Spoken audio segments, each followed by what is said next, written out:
Bienvenue dans la suite du cours sur les FPGA et plus particulièrement sur le langage VHDL. Donc dans cette vidéo, je vais faire l'introduction au langage VHDL.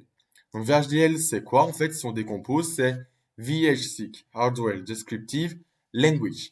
Ce qui veut dire que c'est un langage de description matérielle destiné à représenter un circuit digital.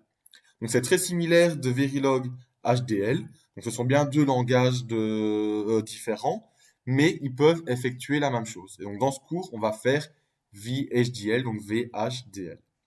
Donc ce n'est pas un langage de programmation, aucun programme n'est écrit. Tout ce qu'on va devoir faire, c'est décrire le système. On va écrire la manière dont on souhaite qu'un circuit digital physique agissent. Et donc c'est différent de Python, MATLAB ou Java, où là on doit vraiment écrire des lignes de code où on explique ce que ça doit faire. Donc ici on va décrire matériellement le circuit.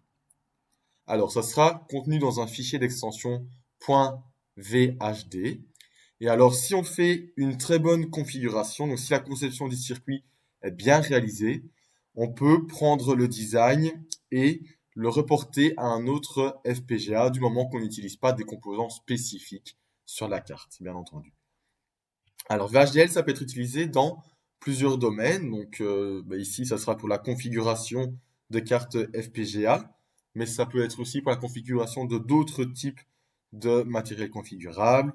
Ça peut aussi être utilisé pour simuler des circuits digitaux, pour créer des ASICs, pour faire la synthèse de systèmes digitaux, etc. Et donc, dans ce cours-ci, on va apprendre le langage VHDL. Et donc, c'est tout pour cette vidéo. Dans la prochaine vidéo, on va voir les mots-clés utilisés dans le langage VHDL. Donc, c'est des mots-clés qu'on va retrouver dans la plupart de nos conceptions.